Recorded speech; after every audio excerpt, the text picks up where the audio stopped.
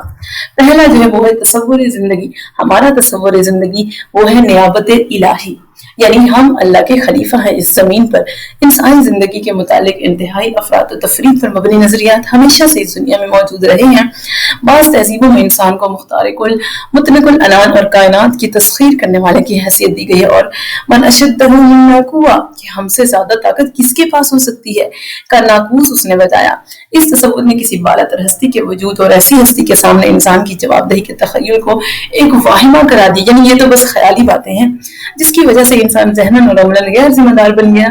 بعض دوسری تہذیبوں نے دوسری انتہا اختیار کی، وہ انسان کو دنیا کی ذلیل ترین مخلوق سمجھ لیا، اور ان تہذیبوں نے انسان کو درخت، پتھر، دریا، پہاڑ، جانور، ہوا، آگ، بادل، چاند، سورج، تارے، غرض ہر اس چیز کے سامنے سرنگوں کر دیا جس کے اندر کسی قسم کی قوت، نفع و نقصان کی خاصیت نظر آئے۔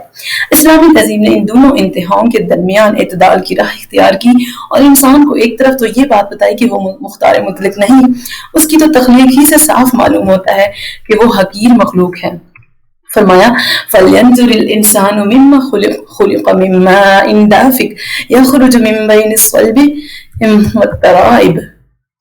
انسان اپنی حقیقت تو دیکھے کہ وہ کس چیز سے پیدا ہوا ہے، ایک اچھلتے ہوئے پانی سے جو پشت اور سینے کی ہڈیوں کے درمیان سے کھینچ کر آتا ہے۔ دوسری جگہ فرمایا وَبَدَأَ خَلْقَ الْإِنسَانَ مِن طِينٍ ثُمَّ جَعَلَ نَسْلَهُ مِن سُلَالَةٍ مِّن مَّاءٍ مَّهِينٍ۔ انسان کی ابتدا مٹی سے کی، پھر مٹی کے نچوڑ سے یعنی مٹی کے خلاصے سے جو ایک حقیر پانی ہے اس کی نسل چلائی۔ دوسری طرف اسلام نے انسان کو سمجھایا کہ وہ ذلیل نہیں بلکہ معزز ہے، چنانچہ اللہ تعالیٰ فرماتا ہے وَلَقَدْ كَرَّمْنَا بَنِي آدَمَ وَحَمَلْنَاهُمْ فِي الْبَرِّ وَالْبَحْرِ وَرَزَقْنَاهُمْ مِنَ الطَّيِّبَاتِ وَفَضَّلْنَاهُمْ عَلَىٰ كَثِيرٍ مِّمَّنْ خَلَقْنَا تَفْضِيلًا۔ ہم نے بنی آدم کو عزت بخشی اور ان کو خشکی اور تری میں سواریاں دی، اور انہیں پاک چیزوں سے رزق دیا، اور اپنی بہت سی مخلوقات پر ان کو ایک طرح کی فضیلت عطا کی۔ ایک دوسری جگہ فرمایا أَلَمْ تَرَ أَنَّ اللَّهَ سَخَّرَ لَكُم مَّا فِي الْأَرْضِ۔ اے انسان کیا تو نہیں دیکھتا کہ اللہ نے زمین کی ساری چیزیں تیرے لیے مسخر کر دی، یعنی تیرے تابع کر دی۔ انسان کے تکبر و نخوت اور پستی و ذلت کے تصور کو توڑ کر اسلام نے اس کے سامنے اس کی پوزیشن، اس کی اصل پوزیشن واضح کی کہ وہ زمین پر اللہ کا خلیفہ ہے۔ زمین و آسمان کی اکثر چیزیں اس کے لیے مسخر کی گئی ہیں، لیکن وہ ان میں تصور ایک مطلق العنان شہنشاہ کی حیثیت سے نہیں کر سکتا۔ وہ اللہ تعالیٰ کے نائب کی حیثیت سے اللہ کے سامنے جواب دہ ہے، اور اسے ان چیزوں میں ان کے مالک و خالق کی ہدایت کے مطابق تصرف کرنا چاہیے، یعنی اللہ کی بنائی ہوئی چیزوں کو اللہ کی ہدایات کے مطابق ہی خرچ کرنا چاہیے۔ اس پورے مضمون کی پوری تفصیل سے سورہ بقرہ اور سورہ حجر میں بیان کیا گیا ہے۔ انسان کی پوزیشن کو واضح کرنے کے ساتھ ساتھ اسلام نے یہ بات بھی پوری صراحت اور مضبوط دلائل کے ساتھ کھول کر بیان کر دی ہے کہ یہ دنیا اور اس کی زندگی عارضی ہے، اور اس کے بعد ایک دوسری دنیا ہے جس میں موت نہیں۔ اس میں انسانوں سے ان کے اعمال کے نتائج کے مطابق سلوک کیا جائے گا۔ فرمایا فَمَن يَعْمَلْ مِثْقَالَ ذَرَّةٍ خَيْرًا يَرَهُ وَمَن يَعْمَلْ مِثْقَالَ ذَرَّةٍ شَرًّا يَرَهُ۔ جس شخص نے یہاں ذرہ برابر نیکی کی ہوگی وہ اسے دیکھ لے گا، اور جس نے ذرہ برائی کی ہوگی وہ اس کے سامنے آ جائے گی۔ دوسری جگہ فرمایا لَيْسَ لِلْإِنسَانِ إِلَّا مَا سَعَىٰ۔ انسان کو معاوضہ اس کی محنت ہی کا ملے گا، یعنی جو محنت کرے گا، جتنی محنت کرے گا اتنا ہی ملے گا۔ جس قسم کی محنت کرے گا، یعنی کہ اچھی کرے گا تو اچھا معاوضہ ملے گا، بری کرے گا تو برا ملے گا۔ ایک اور جگہ فرمایا إِنَّ السَّاعَةَ آتِيَةٌ أَكَادُ أُخْفِيهَا لِتُجْزَىٰ كُلُّ نَفْسٍ بِمَا تَسْعَىٰ۔ فیصلے کی گھڑی جسے ہم چھپانا چاہتے ہیں آنے والی ہے، تاکہ ہر نفس کو اس کی کوشش کے مطابق بدلہ ملے۔ بس اسلامی تہذیب کا پہلا جزء اس کا یہ تصور زندگی ہے کہ انسان اس کائنات میں مختار مطلق یا ذلیل و خوار مخلوق نہیں ہے، بلکہ وہ اللہ تعالیٰ کا نائب ہے، جس کے لیے زمین و آسمان کی اکثر چیزیں مسخر کر دی گئی ہیں تاکہ وہ ان میں اللہ تعالیٰ کی مرضی کے مطابق تصرف کرے۔ نیز یہ زندگی عارضی ہے، اس کے بعد دوسری زندگی کبھی ختم ہونے والی نہیں، اور ہر انسان کو زندگی میں فردن اس دنیا میں کیے ہوئے اعمال کا جواب دینا پڑے گا۔ دوسرا جو اہم جزو ہے اسلامی تہذیب کا وہ ہے مقصد زندگی۔ مقصد زندگی کا سوال تصور زندگی کے سوال سے بڑا گہرا تعلق ہے۔ ایک تہذیب میں زندگی کا جیسا کچھ تصور ہوگا اسی قسم کا مقصد ہوگا۔ مثلاً جس تہذیب نے انسان کی مطلق العنانی تمام اشیاء پر اس کی برتری اور کسی بالاتر ہستی کے سامنے جواب دہ نہ ہونے کا تصور حیات پیش کیا ہو، اس تہذیب میں قدرتی طور پر مقصد زندگی یہی پائے گا کہ وہ اس چند روزہ مہلت سے فائدہ اٹھاتے ہوئے خوب عیش کر لے، آسائشات و تعیشات کی فراوانی کا اہتمام کر لے تاکہ اس قلیل مدت میں زیادہ سے زیادہ لذت حاصل کر سکے، انفرادی اور قومی طور پر سیاسی غلبہ و تفوق حاصل کر لے اور عمرانی ترقی کے مختلف مظاہر مثلا علوم و فنون اور آثار مدنیت میں شان و شکوہ کی دور میں دوسروں پر برتری حاصل کی جائے۔ اس کے مقابلے میں جس تہذیب نے انسان کے فطری طور پر گناہ گار اور جبلی طور پر ذلیل و حقیر ہونے کا تصور دیا ہو اور دنیا کو دارالعذاب سمجھا ہو جس میں انسان سزا بھگتنے کے لیے قید کیا گیا ہے، اس تہذیب میں زندگی کا نصب العین اس عذاب سے نجات، اس گناہ سے پاکیزگی اور اس ذلت و حقارت سے چھٹکارا ہی قرار پائے گا۔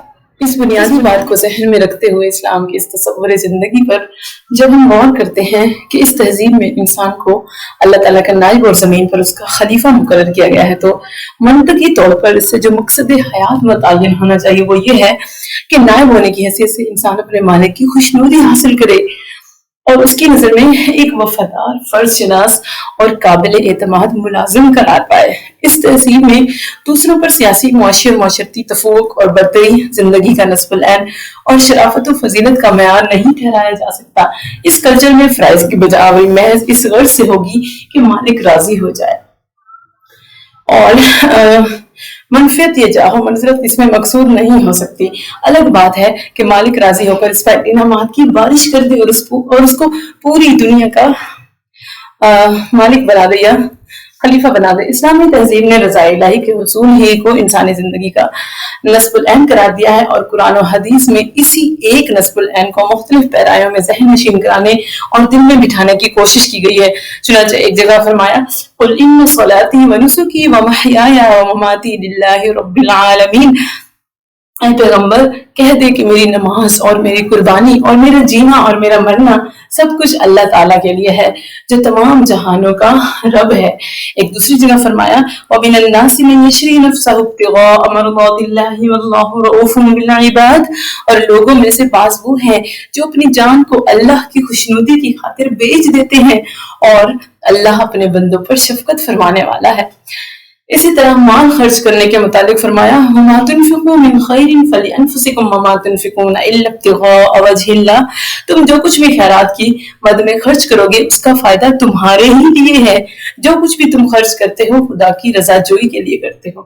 ایک اور پیرائے میں یوں بیان فرمایا وَيُطْعِمُونَ الطَّعَامَ عَلَى حُبِّهِ مِسْكِينًا وَيَتِيمًا وَأَسِيرًا إِنَّمَا نُطْعِمُكُمْ لِوَجْهِ اللَّهِ لَا نُرِيدُ مِنْكُمْ جَزَاءً وَلَا شُكُورًا، وہ اللہ کی محبت کی وجہ سے مسکینوں اور قیدیوں کو کھانا کھلاتے ہیں اور کہتے ہیں کہ ہم تو محض اللہ کی رضا کے لیے ہی کھلا رہے ہیں، ہماری نیت اس کا تم سے معاوضہ لینا یا شکریہ وصول کرنا نہیں ہے۔